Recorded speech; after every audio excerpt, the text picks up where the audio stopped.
ഗൾഫിൽ കഠിനാധ്വാനം ചെയ്തുണ്ടാക്കുന്ന പണം ഇന്ത്യയിലെ മ്യൂച്വൽ ഫണ്ടുകളിലും ഓഹരി വിപണിയിലും നിക്ഷേപിച്ചു വളർത്താൻ ആഗ്രഹിക്കാത്ത ഏതെങ്കിലും ഒരു പ്രവാസി ഉണ്ടാകുമോ?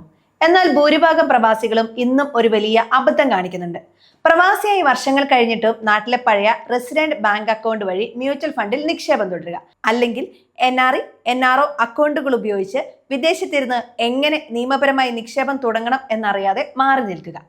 ഓർക്കുക, പ്രവാസിയായ ശേഷം റെസിഡന്റ് അക്കൗണ്ട് വഴി നിക്ഷേപിക്കുന്നത് ഫെമ നിയമപ്രകാരം കുറ്റകരമാണ്. അങ്ങനെയാണെങ്കിൽ ഗൾഫിലിരുന്നു കൊണ്ട് തടസ്സങ്ങളൊന്നുമില്ലാതെ തികച്ചും ലീഗലായി നിങ്ങളുടെ NRO അക്കൗണ്ടുകൾ ഉപയോഗിച്ച് മ്യൂച്വൽ ഫണ്ടുകളിലും സ്റ്റോക്ക് മാർക്കറ്റിലും എങ്ങനെ നിക്ഷേപിക്കാം? NRI KYC എങ്ങനെ പൂർത്തിയാക്കാം? ടാക്സ് ബാധ്യതകൾ എന്തൊക്കെയാണ്? ഗൾഫ് പ്രവാസികൾ അറിഞ്ഞിരിക്കേണ്ട കാര്യങ്ങളാണ് ഈ വീഡിയോയിലൂടെ ഇന്ന് പരിശോധിക്കുന്നത്.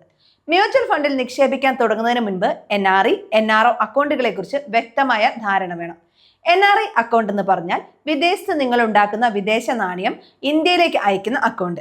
NRI അക്കൗണ്ട് വഴി മ്യൂച്വൽ ഫണ്ടിൽ നിക്ഷേപിച്ചാൽ അതിൽ നിന്ന് ലഭിക്കുന്ന ലാഭവും മുതലും പൂർണ്ണമായും നികുതിയില്ലാതെ വിദേശത്തേക്ക് തിരികെ കൊണ്ടുപോകാം. NRO അക്കൗണ്ട് ഇന്ത്യയിൽ നിന്നുള്ള വരുമാനം സൂക്ഷിക്കുന്ന അക്കൗണ്ട്. ഇതിലൂടെ നടത്തുന്ന നിക്ഷേപത്തിൽ നിന്ന് തിരികെ വിദേശത്തേക്ക് കൊണ്ടുപോകുന്നതിന് റിസർവ് ബാങ്കിന്റെ നിശ്ചിത പരിധികളുണ്ട്. പല പ്രവാസികളും വിചാരിക്കുന്നത് മ്യൂച്വൽ ഫണ്ടിൽ നിക്ഷേപിക്കാൻ ബാങ്കുകളിൽ നിന്ന് വലിയ ചെലവുള്ള PIS portfolio investment scheme account വേണമെന്നാണ്. ഇത് തെറ്റാണ്. മ്യൂച്വൽ ഫണ്ടിൽ നിക്ഷേപിക്കാൻ PIS അക്കൗണ്ടിന്റെ യാതൊരു ആവശ്യവുമില്ല. നിങ്ങളുടെ സാധാരണ NRI അല്ലെങ്കിൽ NRO സേവിങ്സ് ബാങ്ക് അക്കൗണ്ട് മാത്രം മതിയാവും. ഗൾഫിലിരുന്ന് NRI KYC എങ്ങനെ വെരിഫൈ ചെയ്യാം എന്ന് നിങ്ങൾ ചിന്തിക്കുന്നുണ്ടാകും. നിങ്ങൾ മുൻപ് നാട്ടിലിരുന്നപ്പോൾ KYC ചെയ്തിട്ടുണ്ടെങ്കിലും പ്രവാസിയാകുമ്പോൾ അത് NRI KYCയെ അപ്ഡേറ്റ് ചെയ്യേണ്ടത് നിയമപരമായി നിർബന്ധമാണ്. ഇതിന് രണ്ട് വഴികളാണുള്ളത്. ഓൺലൈൻ വീഡിയോ ഡിജിറ്റൽ KYC ആണ് ഏറ്റവും എളുപ്പമുള്ള വഴി. CAMS, MF സെൻട്രൽ അല്ലെങ്കിൽ ഗ്രോ സെറോദ ഇങ്ങനെയുള്ള അംഗീകൃത ഇൻവെസ്റ്റ്മെന്റ് പ്ലാറ്റ്ഫോമുകൾ വഴി പൂർണ്ണമായും ഡിജിറ്റലായി ചെയ്യാൻ സാധിക്കും. Pan card, passport copy, address proof, NRO bank proof, passport size photo അല്ലെങ്കിൽ സെൽഫ് വെരിഫിക്കേഷൻ ഇതൊക്കെ ആവശ്യമാണ്. ചില സന്ദർഭങ്ങളിൽ അപ്ലോഡ് ചെയ്യുന്ന ഡോക്യുമെന്റുകളിൽ നിങ്ങളുടെ ഒപ്പ് വെച്ച് സെൽഫ് അറ്റസ്റ്റേഷൻ ചെയ്യേണ്ടി വരും. ഓഫ്ലൈൻ ആയാണ് സമർപ്പിക്കുന്നതെങ്കിൽ ഗൾഫിലെ ഇന്ത്യൻ എംബസി വഴിയോ അല്ലെങ്കിൽ ബാങ്ക് മാനേജർ വഴിയോ അറ്റസ്റ്റ് ചെയ്യേണ്ടി വന്നേക്കാം. പ്രവാസികൾ നേരിടുന്ന 3 പ്രധാന വെല്ലുവിളികൾ എന്തൊക്കെയാണെന്ന് നമുക്ക് നോക്കാം. ഗൾഫിലിരുന്ന് നിക്ഷേപിക്കുമ്പോൾ പ്രവാസികൾ നേരിടുന്ന പ്രധാന തടസ്സങ്ങളും അവയ്ക്കുള്ള പരിഹാരങ്ങളുമുണ്ട്. ഒന്ന്, OTP മൊബൈൽ നമ്പറാണ്. ഇന്ത്യൻ മൊബൈൽ നമ്പറിലേക്ക് OTP ലഭിക്കാത്തതാണ് പ്രധാന പ്രശ്നം. നിങ്ങളുടെ ഇന്ത്യൻ നമ്പർ ഇന്റർനാഷണൽ റോമിംഗ് നിലനിർത്തുക, അല്ലെങ്കിൽ അന്താരാഷ്ട്ര നമ്പറുകളിലേക്കും ഇമെയിലുകളിലേക്കും OTP പിന്തുണയ്ക്കുന്ന പ്ലാറ്റ്ഫോമുകൾ അല്ലെങ്കിൽ ഫണ്ട് ഹൗസുകൾ തിരഞ്ഞെടുക്കുക.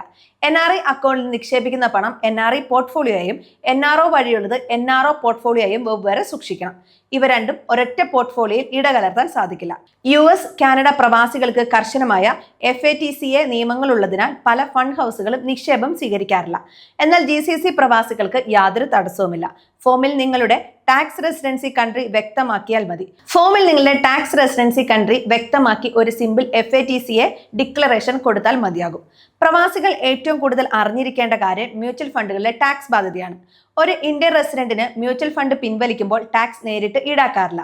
എന്നാൽ NRIകൾ പണം പിൻവലിക്കുമ്പോൾ ഫണ്ട് ഹൗസുകൾ അപ്പോൾ തന്നെ TDS പിടിച്ച് ബാക്കി തുക അക്കൗണ്ടിലേക്ക് അയക്കും. നിങ്ങൾക്ക് ഇന്ത്യയിൽ മറ്റു വരുമാനങ്ങൾ ഇല്ലെങ്കിലോ നിങ്ങളുടെ മൊബൈൽ നിക്ഷേപ ലാഭം ടാക്സ് ലാഭിന് താഴെയാണെങ്കിലോ ഇന്ത്യയിൽ ഇൻകം ടാക്സ് റിട്ടേൺ ഫയൽ ചെയ്ത് ബാങ്ക് അക്കൗണ്ടിൽ നിന്ന് പിടിച്ചു വെച്ച TDS തുക പൂർണ്ണമായും റീഫണ്ടായി തിരികെ വാങ്ങാൻ സാധിക്കും. ഇനി മ്യൂച്വൽ ഫണ്ടുകൾക്ക് പുറമെ ഇന്ത്യയിലെ കമ്പനികളുടെ ഓഹരികൾ നേരിട്ട് വാങ്ങാൻ ആഗ്രഹിക്കുന്നവർക്ക് എന്ത് ചെയ്യണം എന്ന് അറിഞ്ഞിരിക്കണം. സ്റ്റോക്കുകൾ നേരിട്ട് വാങ്ങാൻ ഒരു NRO demat and trading account ആവശ്യമാണ്. NRI അക്കൗണ്ട് വഴി സ്റ്റോക്ക് വാങ്ങാൻ പോർട്ട്ഫോളിയോ ഇൻവെസ്റ്റ്മെന്റ് സ്കീം അക്കൗണ്ട് നിർബന്ധമാണ്. റിസർവ് ബാങ്കിന്റെ നിരീക്ഷണത്തിലാണ് PIS പ്രവർത്തിക്കുന്നത്. എന്നാൽ NRO അക്കൗണ്ട് വഴിയാണ് സ്റ്റോക്ക് വാങ്ങുന്നതെങ്കിൽ PIS അക്കൗണ്ടിന്റെ ആവശ്യമില്ല. കഴിവതും തുടക്കക്കാരായ പ്രവാസികൾ നേരിട്ട് ഓഹരികൾ വാങ്ങി റിസ്ക് എടുക്കുന്നതിനേക്കാൾ സുരക്ഷിതമായ മ്യൂച്വൽ ഫണ്ട് പോർട്ട്ഫോളിയോ വഴി നിക്ഷേപിക്കുന്നതാണ് ബുദ്ധി. ഗൾഫിലെ അധ്വാനത്തിൽ നിന്ന് മാറ്റിവെക്കുന്ന ഓരോ രൂപയും കൃത്യമായി നിക്ഷേപങ്ങളിലൂടെ കോമ്പൗണ്ട് ചെയ്ത് വളർത്താൻ പ്രവാസികൾ മടിക്കരുത്.